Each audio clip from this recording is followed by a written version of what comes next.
বলছি যে তোমরা কি এখনো কেউ কিছু বুঝতে পারছো না? আবার কি বুঝবো? ব্যাপারটা কিন্তু আমার ঠিক লাগছে না। মানে হঠাৎ করে মাথা ঘুরে পড়ে গেল, তারপর সোজা দৌড়লো কল ঘরে বমি করতে। পর্ণা, তুমিও বুঝতে পারছো না কিসের লক্ষণ?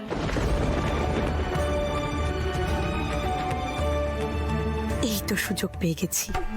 এবারে এই বাড়িতে সবাই আমাকে একেবারে মাথায় করে রাখবে, আর ডেফিনেটলি মাকেও থাকতে দিতে বাধ্য হবে। তুই না এসব কি অসভ্যতা হচ্ছে সবার সামনে? নির্লজ্জ পেশায় আমি একটা। কি কি হচ্ছে তুই না? ছাড়ো আমাকে।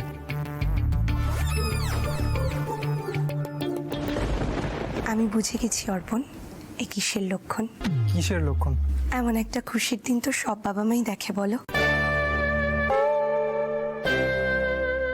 অর্পণ, আজকে আমাদের সব থেকে খুশির দিন।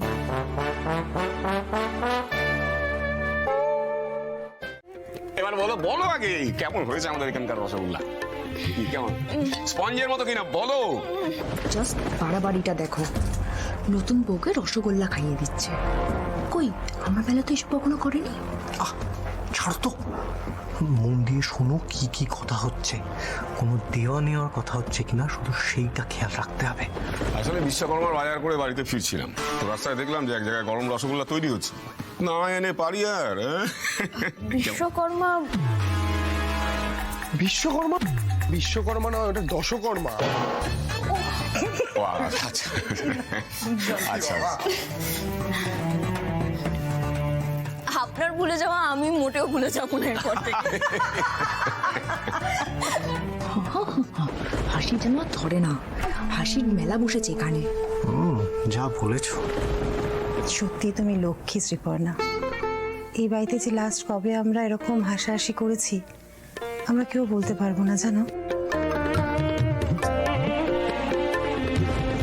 তুমি আমার বাড়িতে আসার পরে এই বাড়ি খুশির আলোতে ভরে উঠেছে। কিন্তু সকালে যেগুলো হলো, কি আবার হলো? দুধ কেটে গেল, তারপর আবার ওই আংটিটা। ও না না না না না না, ও সব দিয়ে তুমি একদম মাথা ঘামিয়ে না। দেখো কিছু নিয়ম আছে, রক্ষা করতে হয়, তাই আর কি। উল্টে তো কি হলো, তুমি তো আংটি খুঁজতে গিয়ে হাতটা কাটলে, রক্ত বেরোলো, তাহলে কি ব্যথা তো তুমি পেলে, তাই না? একদম ঠিক বলেছো। সকালে যেগুলো হয়ে গেছে সেগুলো তুমি মন থেকে দূর করে দাও। ওগুলো কাকতালীয় ভাবে হয়ে গেছে, জানো। তাছাড়া তুমি তো দেখতেই পাচ্ছ বাস্তবে আমরা কত খুশি হয়েছি তুমি এই বাড়িতে এসেছো বলে। তাই এগুলো মনে রেখো না। কি জানি, আসার পরপরই দুটো ঘটনা ঘটলো।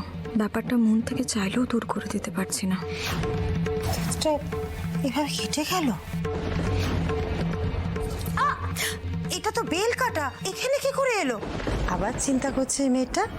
হ্যাঁ দেখো, আমি বাকি কোনো নিয়ম নিয়ে এত চিন্তা করছি না, তবে হ্যাঁ কাল রাত্রের নিয়মটা কিন্তু তোমাকে মেনে চলতেই হবে। আজকের রাত্রে তুমি অভির ঘরে একদম যাবে না। কাল রাত্রিতে বরের মুখ দেখতে হয় না, কেমন? হ্যাঁ আমি জানি, কিন্তু যদি তুমি ভুল করে মুখ দেখে ফেলো তাহলে কিন্তু অনেক বড় ক্ষতি হয়ে যাবে। উফ মালতী, তোরা কি একদম ভালো কথা বলতেই পারিস না?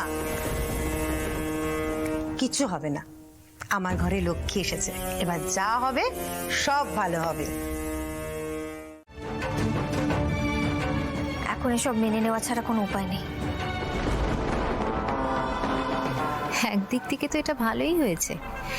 এখন এই সম্পত্তির উত্তরাধিকার তো তুহিনার বাচ্চারই পাওয়ার কথা। এভাবে যদি সম্পত্তিটা হাতানো যায় তবে মন্দ কি? আপনাদের আর কারোর কোনো চিন্তার কারণ নেই। মানে সবকিছু ঠিক আছে তো ডাক্তার? আরে বাবা, সব তো ঠিকই আছে।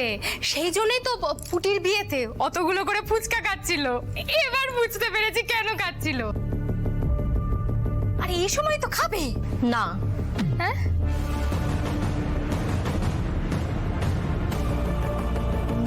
না মানে কিচ্ছু হয়নি ওর, বরং অতগুলো করে ফুচকা খেয়েছে ওই হজমের গন্ডগোল থেকেই পেটে ব্যথা, বমি এসব হয়েছে।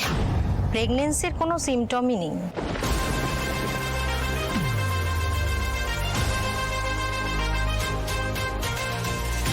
আরে বাবা, আপনি একটু ভালো করে দেখুন না, কিছু তো হয়েছে। না হলে আমার পেটটা এরকম ভারী ভারী লাগছিল কেন? এই যে শোনো তুহিনা, পেটের ওজন বেড়েছে, চর্বি জমেছে, চর্বি। দিদির বিয়েতে যা গান্ডে পিন্ডে খেয়েছো তাতে তোমার 4 দিন পেট জাম থাকা উচিত। ছি অর্পণ, কি হচ্ছেটা কি? ভাষা ঠিক করে ভদ্রভাবে কথা বল। বাইরের লোকের সামনে এটা কি ভাষা কথা বলছিস তুই? আমি ভুল তো কিছু বলিনি মা, আর যা বলবো এখন এই মুহূর্তে সবার সামনে বলবো। আজকে ওর জন্য সবাই আমাকে কথা শোনাচ্ছে, আর দেখো ওর কিচ্ছু হয়নি। বলেছিলাম না ওর সব নাটক। তুমি যা গুণধর ছেলে। ম্যাডাম, আপনি তো ওষুধ দিয়েছেন, তাহলে চিন্তার তো কিছু নেই। তো অর্পণ, তুই যা ওনাকে গিয়ে এগিয়ে দিয়ে আয়। হ্যাঁ।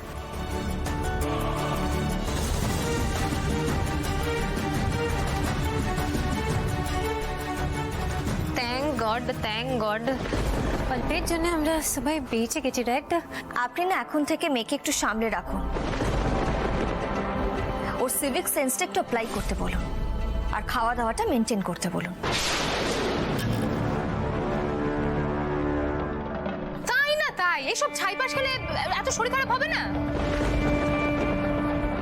তুমি আর কোনো কথা বলো না দিদি। তুমি উস্কেছিলে এই প্রেগন্যান্সির কথাটা নিয়ে, তারপর থেকে ও এত বেশি নাটক করা শুরু করেছে।